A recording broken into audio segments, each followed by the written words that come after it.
Shalom, shalom, shalom. Comme prévu, Bobengaki Ebele, Nakolwake pasteur Matéa Osali a destinée prophétique. Et ça tellement kitoko tolingango na lingala. Yango moni na koti na studio rapide pour na pesa bino Matéa nela la kaki bino na destinée prophétique. Toujours la Bible na biso na Genèse 45 5 à 8. Nzamba tient à cœur na partager expérience sur Nabino na lobela bino ke oyo nzamba aloba pona yo eza na ndoki moko te, eza na tata mwasi moko te, eza na charlatan moko te, ata pasteur na yo aza na 15e dan na kindoki akoki kostope oyo nzamba aloba pona yo te. Nzambe azoyebisa Jérémie alobi j'ai formulé de projets de bonheur et non de malheur. Nzambe abenga biso to ndima ye, to yanda ye, to salela ye, to yamba ye, eza pona malheur te.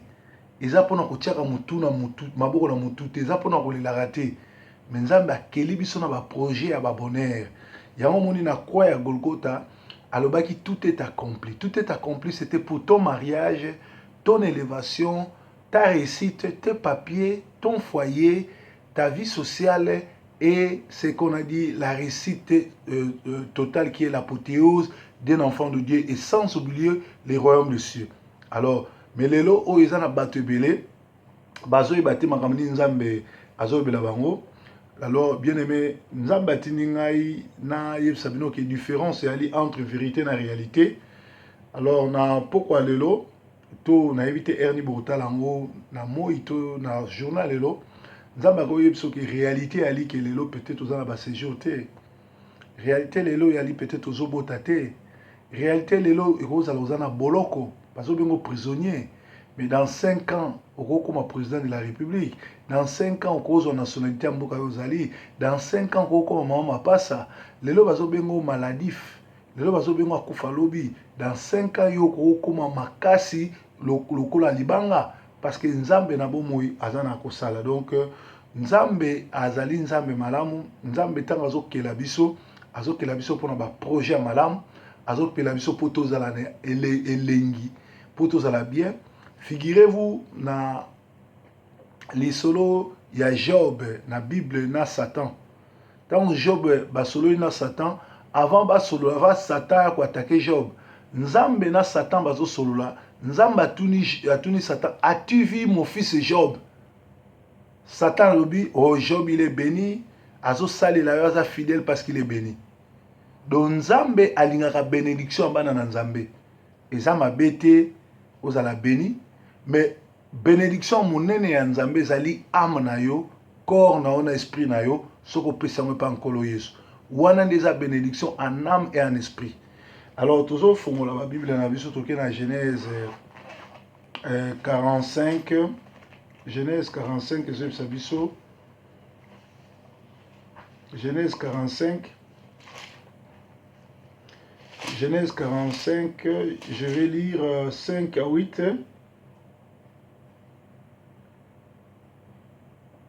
Maintenant, ne vous affligez pas et ne soyez pas fâchés de m'avoir vendu pour être conduit ici, car pour vous sauver la vie que Dieu m'a envoyée devant vous.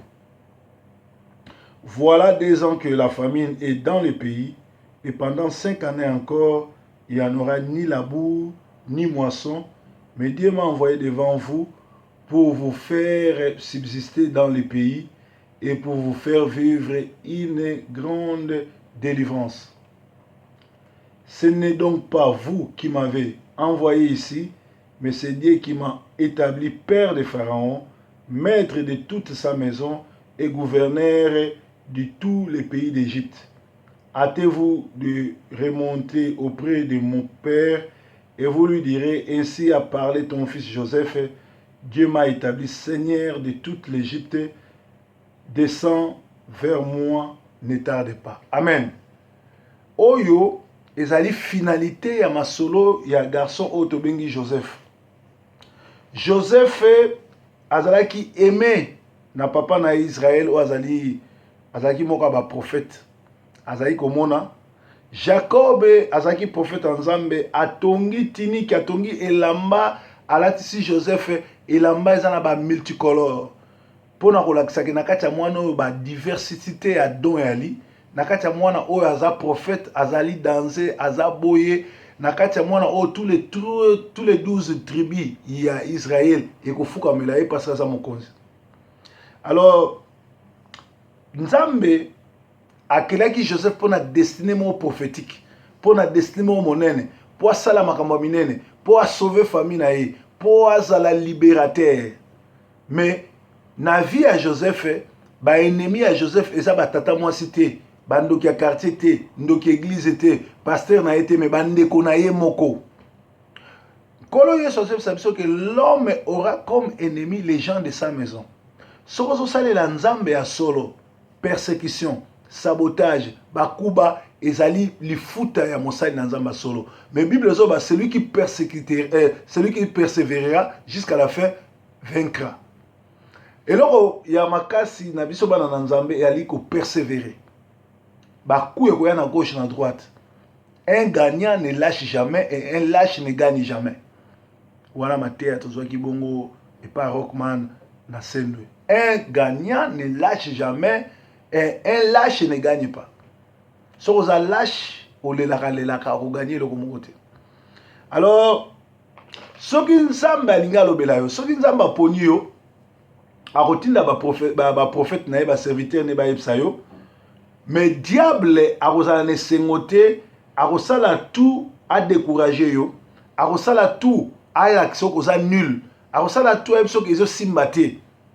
Ya mwana romona bato bakoleka na TV, bato na internet, bato azana bato combien d'église. Bible lobi esika bibale misato basangani Yesu azawana. Bato belé baza 1000, ata moko okota lola te, bamusu baza 1000, asimba biloko na butu ala la raté, aliaka na ba démon pour atangisa bato. Contente-toi na nombre bato bayaka zala fier ata baza moko kende dimanche yemba bina te ya zonga na ndaku eza lisumu te. Diable a tout à résister yo, a tout à tia doute na mutu na yo, a tout à malakisa ko échouer. Ba circonstances zo na vie. Batu ba ya te batonga yo ba finga ko sala séminaire batu ba saboter et pas aventurier plein. Nyonso wana eza ba caractère nzamba zo pesa yo. Parce que makambo kitoko zo ya. Alléluia. Alléluia. Alléluia. Nzamba tindinga na biso ke ozana destinée monene. Ozana destinée prophétique. Ozana makambo minene o nzamba tia liboso na yo, oyo mutu moko te akoki ko changer ngo. Tout ce qui arrive dans ta vie, c'est les reflets que le diable veut te faire croire. Oyo no sozo na vie na yo, ezana ngelo musute za reflet kaka oyo kadia pemba, azoninga ko lakso ke zo simba te, o alinga kayote, o tika na yo, bazo seka yo tout. Bana na Nzambe ya solo bazali bato bakangamaka na liloba. Bazali bato bakangamaka na kondima. Joseph abandi na Genèse 37-28 abandi kolota bandoto mwana muke. Aloti ndoto bandeko na ye babuki ya ba fleur baye na ba fleur na bango mo baye kofuka melaye. Oli avanda te akobeta lisolo abino bayaya po yazaki 11e ma famille bayaya ngai nalotaki ndoto bino ba fleur na bino mo boye kofuka melanga na masola. Joseph eza extraordinaire. Pourquoi? Joseph azolota ndoto azata na explication moko te, ayebi ata makambo moko te, mais bandeko ne bato bazo interpréter banzeto bango bato bazo expliquer makambo ni nzamba bazoloba na yo bango. Yo ngolo bake yo oza mukonzi na biso po biso to ya kofuka mela yo. Joseph ayebisa bango te ke ya oza mukonzi na bango. Ayebisa bango te ke ba bien aimé likambo oyo bato bazo boya. Sorry, likambo oyo bato communauté baboyaka. Likambo oyo batongelaka ya laksaka nini? Ya za le plus malin, ya kansaka yenda za kitoko, ba yebi ko za kitoko. David akeko tikela bandeko na biloko kolia. Ba yaya na ye ba yebise yo longwa ozaka lolendo po akuti Goliath azo denda. Goliath azo finga nzambe, azo finga armée ya nzambe ya oyo akela likolo na se. Bande kwa David balobi yo zonga yo zaka lolendo, toyebi yo zaka lolendo. Ole baloba toyebi yo za brave, bayebi toyebi yo za makasi, bango balobi toyebi yo zaka lolendo. Mais na lolendo ya David asukisa Goliath. Bien aimé, Joseph aloti ndoto na Genèse 37, aloti ndoto na Genèse 37, esika wapi masolo tu ebandi. Yami bale ayi kolota su ndoto, la lune, les étoiles et le soleil est venu se prosterner devant lui. Aloti ndoto sanza minzoto na moi eye kofuka melaye. Cette fois-ci, ma frère ne va c'est son père qui s'énerve. Papa n'a dit, mais Joseph, pourquoi tu te prends pour qui? Qu'est-ce qui se passe dans ta tête? Toi, tu veux dire que Ngai, Bandekono, na maman, Nabino, tu vas au Foukamelayo? Joseph a l'oba qui biloko anate. Et puis si Kanda na Bandekonaye. Et puis si Kanza. Au moins, en même total, à match, défenseurs sont dribblés trop. Anyataro ko buka na ba bimiso na terrain pour s'emboucher trop. Rôle moko Satan kadia pe mbasala kangwana.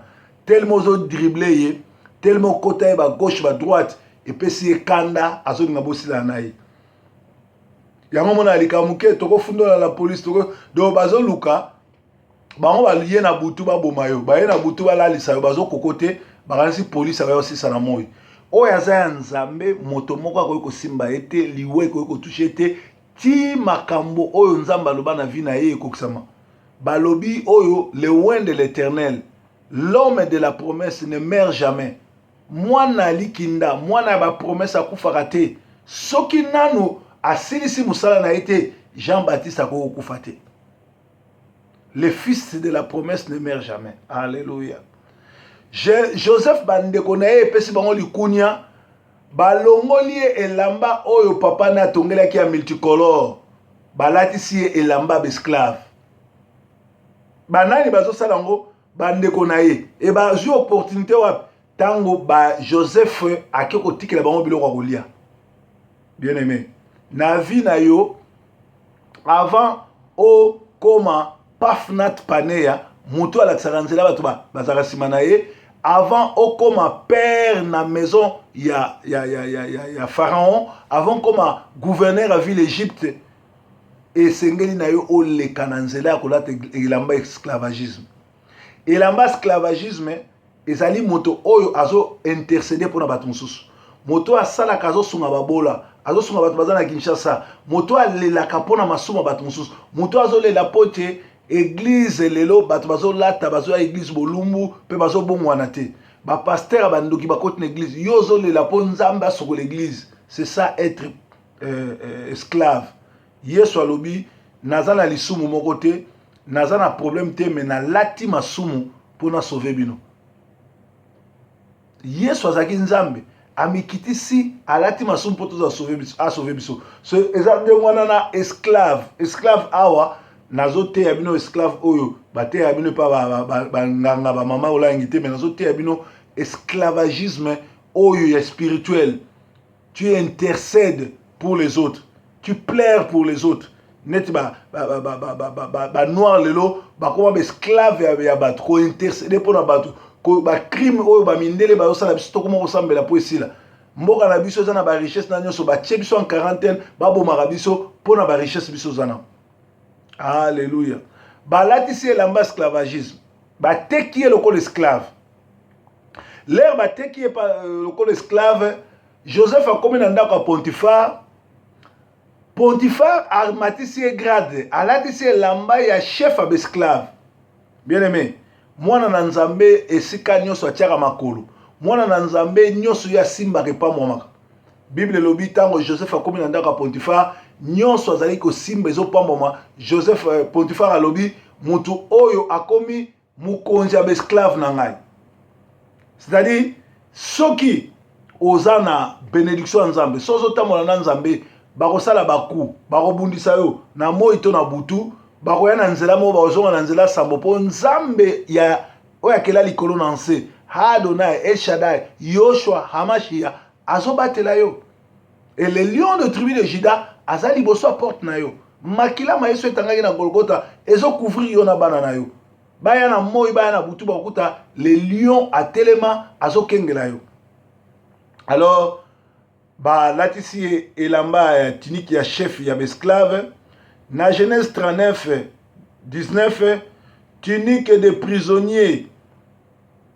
Pour aller à la tunique de prisonnier, parce que moi si à Pontifar, oyo azali esprit à Jézabel, a téléméli Joseph. Alors que garçon o azo mata, garçon ne azo kenebo azo kendo comme premier ministre mboka, ndafuna kosele makambo akena boloko po ba réalisation na ekoksamate. Diable asalaka musala monene na vie ya mwana na Nzambe ezali ko déconnecter yo na Nzambe. Même na Eden, diable ayaki kaka ko déconnecter Eva na Nzambe atuni c'est Dieu a-t-il dit. Di atindiki Eva agenoli ambuma. Moi c'est à Potiphar azalaki démon. Moi c'est à Potiphar azalaki musala mabe. Susine alaki a stopper monter ya Joseph. Mais abosalaki ke Joseph azalaki na capacité surnaturelle on Nzamba tiaki na kati na ye. Bien aimé, soki Joseph amekaki kobima na mwasi ya Potifar alingaka suka domestique. Enga matasute ya alinga bandozala na bilengi kaka soki Potifar abimi ya tiko régner. Soki Potifar azongi ya zongi domestique. Mais Joseph alobi non. Na ndako ya tata nanga na lotaka ndoto ba fleur ya bandeko nanga na bandeko nanga baye kofukamelanga. Na lotaka ndoto nzoto nani sanza minzoto na moi eko fuka melanga ngana kosuka awa te ngai mwasi ya mokonzi aza mwasi ya patron nanga nakoko toucher te atuli mwisi akimi atiki bilamba. Bien aimé, Bible lobi bakosa yo na makambo me bakuto na mote. Joseph akimaki liboso ya lisumu liboso ya nyonso kima ndenge Joseph akimi aki yumate soki ezalaki yo koloba o mwasi wana parce que bino botangaka Bible botala ta ba film botala elongi ya mwasi ya Potifar. Mwasi ya Potifar za n'importe quel mwasi te, c'est une belle dame. Mwasi oyo azobi masolo ya parfum, so akoti déjà na porte na yo solo moko ya parfum, aza na taille, aza na nyonso mwasi moko oyo il faut zalaka na molimo ya Nzambe po kimai. Po aza bien bâti, aza na nyonso, soki yo koloba o ye moko muto ayaki ngana, mais Joseph akimaki. Parce que ayebaki ke soka meko kwa na mutambu oyo atikali na ndako ya libela. Alors Nzambe aza malamu. Or na ba démarche nyonso tu Nzambe aza kosala pa Joseph azali koluka Joseph amata na cour royale. Or Pharaon bakutanaka ne pamba pamba te. Soki Joseph alekaki na Nzambe na ndako ya Potifar te akokaki komona Pharaon te.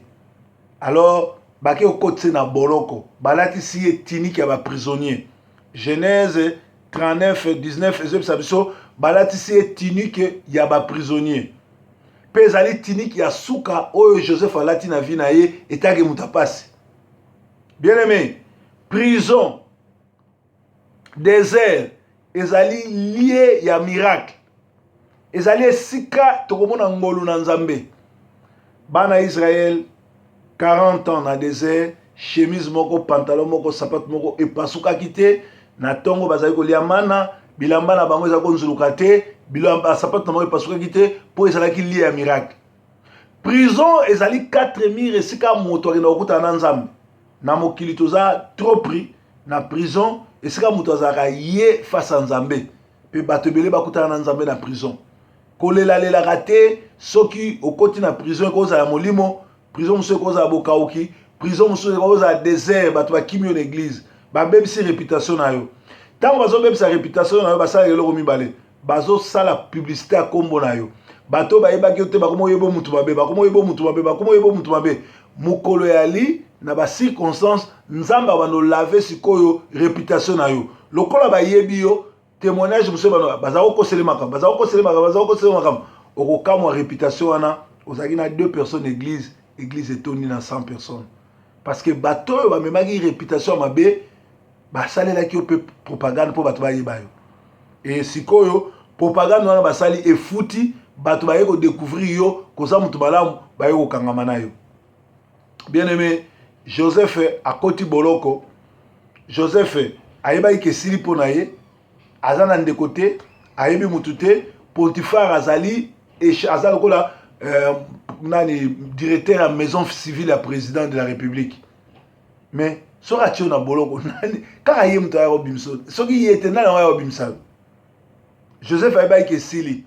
Or ezaki connexion nzambe ake lokutana na ba prisonnier mususu ba utaki na ndako ba konzi pour lobby akoma père ya Pharaon. Alors qu'est-ce qui va se passer na kati ya boloko akutani na échanson Pharaon na paletier. Alors échanson Pharaon ezali oyo apesaka atelaka mokonzi ba vino amela wa servaka ye. Alors baloti bandoto Joseph a expliqué bandoto ayebisi le paletier alobi dans 3 jours bakobimiso na prison bakobomayo mais yo oyo ozali échanson dans 3 jours bakobimisa yo bakorévéler yo bakorelever yo na musala na yo bakozongisa yo na musala na yo pe kozongela kosalela mokonzi mais tango kosalama kobosana nga te. 3 jours après pe salami bongo le paletier babomiye les chansons relevé na musala na ye azongi kosala mais abosani Joseph. Bien aimé, kolelaka lelaka te oyamba mutu otindika bato bake no bwaka obengisa bato na Afrique osunga bango otinda bakar bawanga no bamela yo babimisa mutu mabe kolelaka lelaka te nzamba alalaka te nzamba abosanaka ba oyo ayete na temps opportun na ngonga nzambe ezala wapi to wapi les ténèbres ne régneront plus parce que le Dieu d'Israël, le Dieu d'Abraham, le Dieu d'Isaac, Adonai, El Shaddai campe tout autour de ceux qui les craignent. Nzambe atalaka bilomo boyebi nzambe alalaka te mais atalaka na se banani bazosala solo likolo te TV bimi ba internet ebimi kosana yo bato sala ba miracle no lokuta simba no bakisi panza ba famille ya bato boma basi ya bato boma bana bato bebisa bato pesa bato kindoki na église yo bimi oza nzambe oza vice nzambe oza archi ozali vice pape sala na yo mais yeba un jour moto akela likolo na se akokutana na yo. Paul de Tarse, apôtre Paul, apôtre Saul azokele na nzela na ba lettre akele boma ba chrétien na nzela Damas akutana na moto atembe abambana na se lelo apôtre Paul nzamba memi na 3e ciel. Bien aimé, désert ezali lié à miracle, prison ezali sika intimité à yon nzambe. Soki nzambe alekisi yo na prison na bokauki na ba problème kumisaka ye kolela lelaka te nzambe ayebi nzambe akoki ko alobi bana na bino kutu bopesaka bango banyoka te bopesaka bango biloko mabe te sauf bapapa bandundu nyoka ezali biloko kitoko na biso bata bandundu na bandundu c'est normal soki papa ke zamba kolela mwana ne nyoka mais tango yesu alobi bopesaka mwana nyoka te azoloba na sens nyoka oyo ebomaka nyoka oyo esalaka mabe ndenge biso bapapa toza mite ya mabe me topesaka bana na biso biloko malamu nzambe na likolo pe akela biso po tozala bien yango na bien aimé Joseph na ngonga na ye Pharaon aye kolota ndoto et atuni alobi na loti ndoto na ningi explication et chanson aye kokanisa Joseph alobi tango nazalaki na prison eza na hébreu moko azali ko expliquer nga bandoto nyonso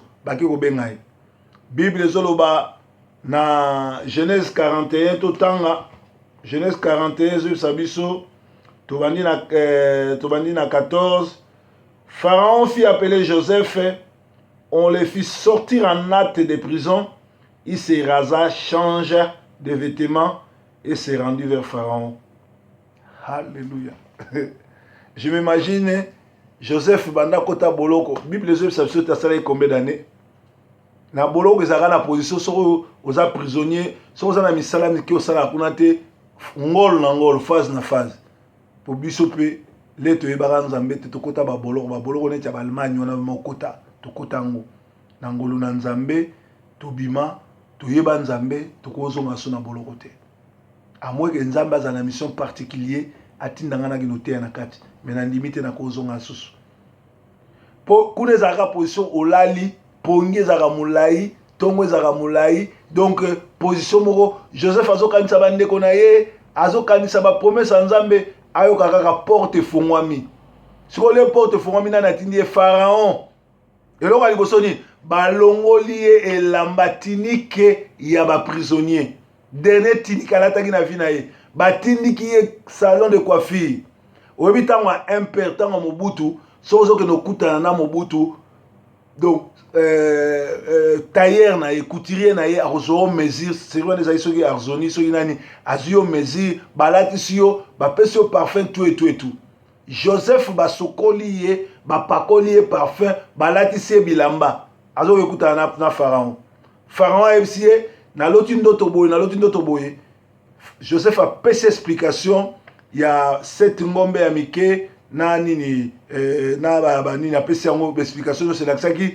7 ans et aux en famine mais 7 ans mosusu 7 ans liboso aux en abondance biloko ya kolia ndoto ngo elaki bangombe ya minene ezolia bangombe o ekomna de là qui 7 ans ya abondance et puis après 7 ans misère ekoya alobi futo tonga ba dépôt de bleu Joseph Azeb sa Pharaon to tonga ba dépôt de bleu.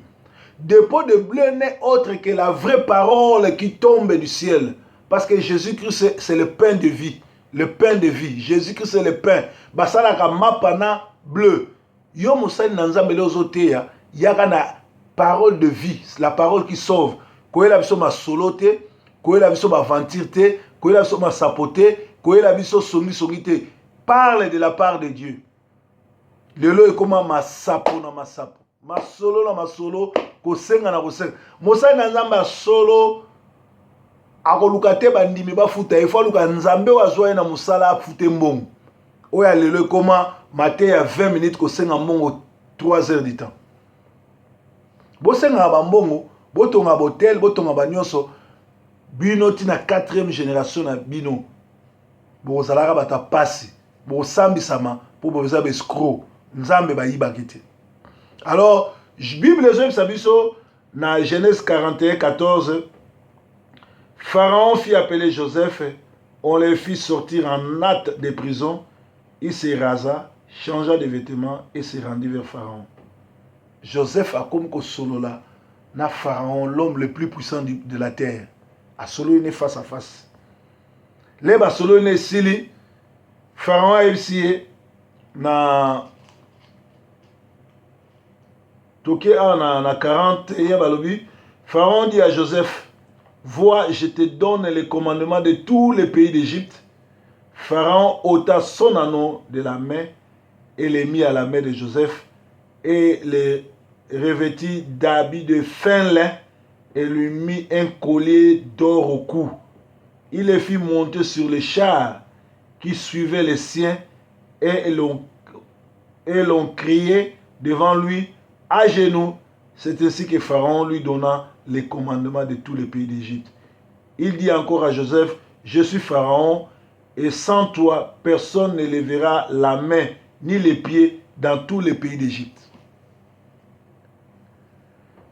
Bien-aimé, quelle que soit la durée de la nuit, le soleil apparaîtra. Moi, dans mon bali, oh Joseph, histoire na eza rocambolesque, eza mawamingi, et bandi na pasi, et leki na ba drama ndenge balobaka a souffrir ba bois qui na libulu mai.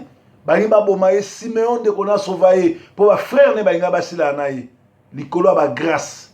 Lelo yo bato bele bazo ino likolo grâce nzamba pesa yo. Likolo nzamba pesa yo mongongo. Likolo nzamba pesa yo surtout l'église ça 4-5 personnes. Yo ba tia côté ate pour ani. Pour l'équipe ba on a côté.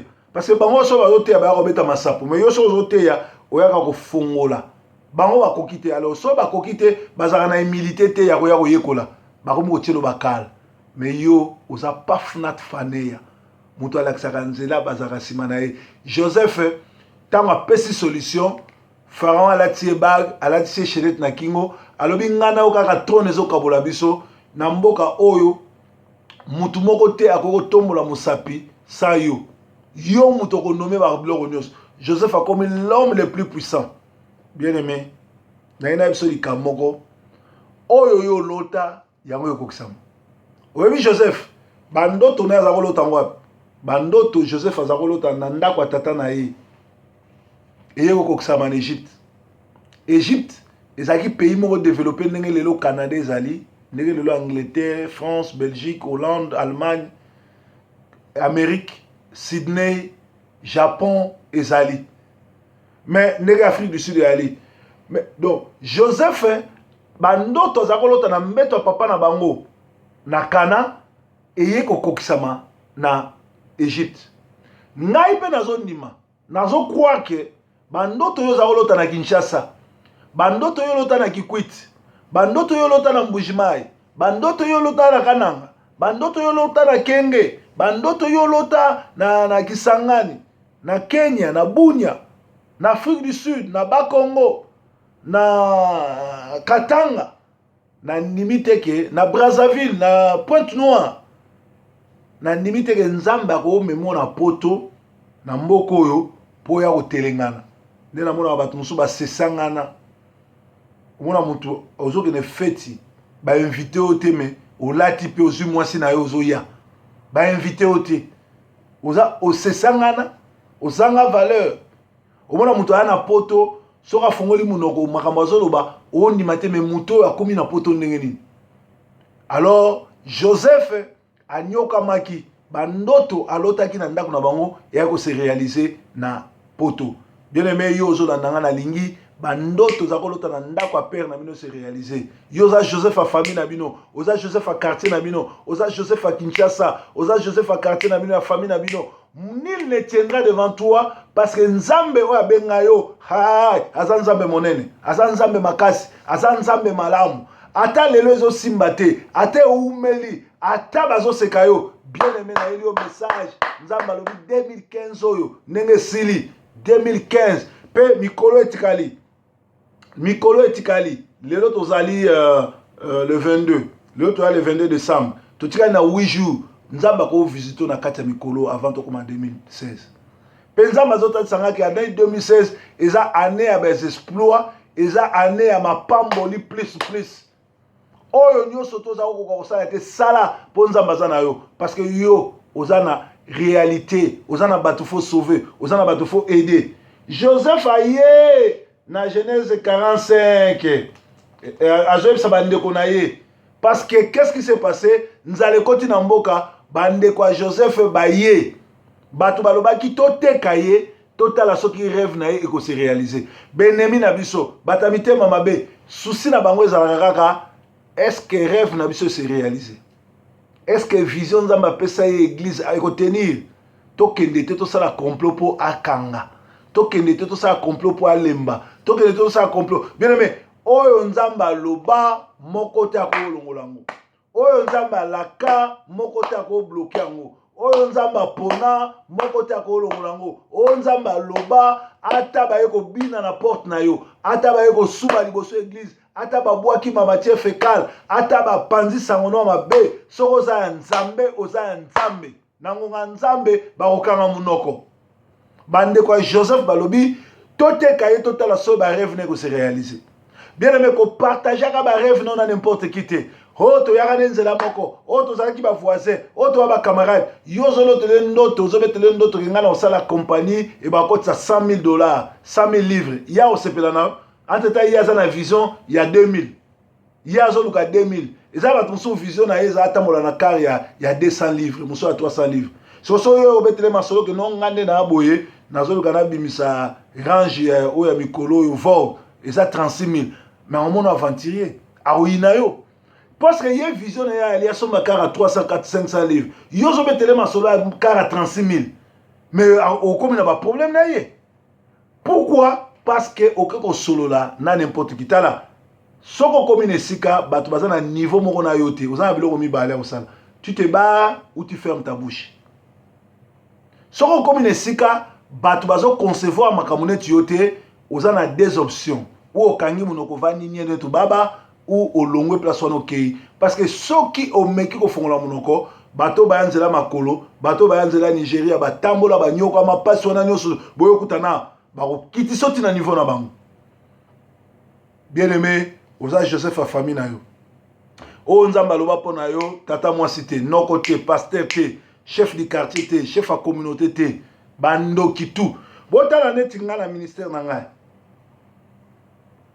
combien de fois bafundi nga na la police nazwa mwasi ya nani nayiba mbongo ya nani nasala mabe pa nani pourquoi parce que bazokoka yo te soki oza na eloko ya nzambe bakobundisa yo me nzambe akolongisa yo bien aimé yo oza Joseph oyo nzambe aloba mpona yo moko te akokokango moko te akokanga yo kotika kolelaka te Joseph alelaka te mwana mobali alelaka pamba te moto akoyokela mawa aza te mwana mobali obota mwa mobali oza kokola mobali okokufa mobali ndenge komanda adanga ya trio d'Asufa alobaka bota mwa mobali kola mobali kufa mobali advienne que pourra soko leli nani yango akoyede yo Joseph alobi ayebisi bandeko nele bayosoma biloko olia a reconnaître bango alobi boye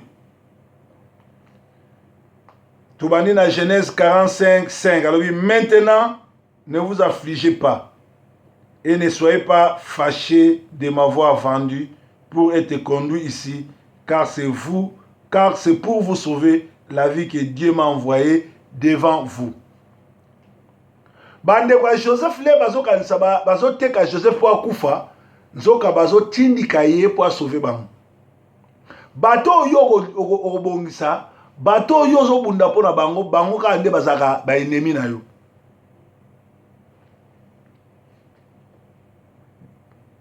Moïse aye kotala bandeko na ye tango akoli conscience ezongi aye kotala bandeko na ye akuti égyptien azobeta hébreu akoteli hébreu abomi égyptien bazotuna ye yo nani atindi yo ozala mokonzi na biso mpe bafundi Moïse mais kaka Moïse oyo bafundaki ye 40 ans plus tard ye nde akomi libérateur na bango c'est-à-dire soko boyi koyoka Moïse okotelengana okorompwe 40 ans bato lokola biso baproverbe tozali bagénération basali na nzambe moko en voie de disparition soko boyi koyoka ngai okotourner 40 ans moi je progresse suivez les guides nazokende yo ozorompwe nga nazokende suivez les guides yo ozorompwe nga nazokende bao baboyaka Moïse batikalaka kosouffrir 40 ans Moïse azolia ne bampate kuna epa ya bamandia ti aye kozonga libéré bango bien aimé Joseph alobi bosilika te bino bato botekaki nga te nzambe moto alingaki yango Joseph paza na rankine te yo mpe ndeko na nga le nzambe akopambola yo moto akabaka te eza onction ya mandona mosali ya solo moto ana mbongo apesaka bato yo ngaka kamoko oyo abetaka bale obona oye na matango okutani na bakongolais yo ganyaka 12 000 par week ou bien 150 000 par week yo okutani na bandeko no bakongolais otiki bango ndenge wana oza moto amandona moto wana mbongo so akutani na bandeko na ye fo akabela bango biso tozalaka toke na Afrique tokutani na bato ya moke kaka toke nango tokabi mpo bayebaki topambwami soki moto apambwami akabaka oyo apambwami ya mandona nde akabaka te mbongo bakisi mbongo bapacte Joseph ayebisi bandeko na ye bino te bato botekaki nga me nzambe moto atindaki nga mpo nabongisela bino esika bokende bobenga papa na ngai aya parce que ngai lelo oyo naza père ya Pharaon. Père à Pharaon ça veut dire quoi? Pharaon ne peut rien faire sans passer par lui. C'est lui qui gouverne.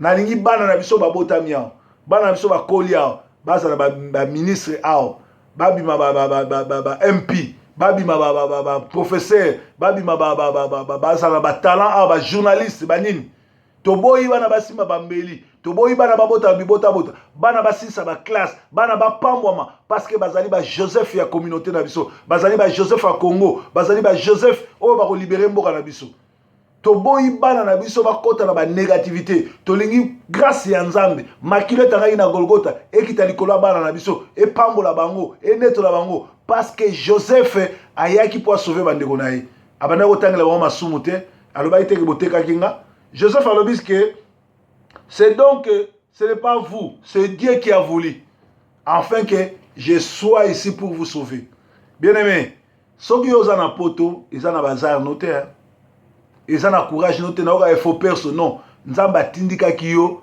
o ede bandeko batika na kini kobenga bango ba africain te toza pembe na ba fête salela bango ba mandat tindela bango mbongo na western balia bamela basepelaki bazalaka na Joseph a famille basepelaki yaya na bango babotama na ye aza utile basepela parce que nzambe aza nzambe akoko longolo te na Afrique amemo awa pona makambo ezanga ntina Yesu kombo na yo mobateli Yesu oyo kaka mabondeli nanga Yesu otombolaka mokwe kombo na yo eleki nyonso oh Yesu sunga baoyo baza kosesengana Yesu balongwa Afrika omema bango na poto bazotelengana Yesu bamingi bavandi na ndako foti na nani bazo rate grâce kolo loboko no mobali likolo ya moko na moko oyo alongwa na Afrika ya akoluka fongola emiso kutana na bango pambola bango fongola bango banzela ba Joseph baza ba Joseph a famille na bango baza ba Joseph a quartier na bango ba Joseph a communauté na bango loboko no mobali fongola ma sœur mon frère miso bakota na nzela na yo baluka elongi na yo bimisa bango na biglize ya binzambi bima bango esika ya solo liloba no ezali po lobi bazala utile tobondeli bongo na kombo na Yesu Kristo amen.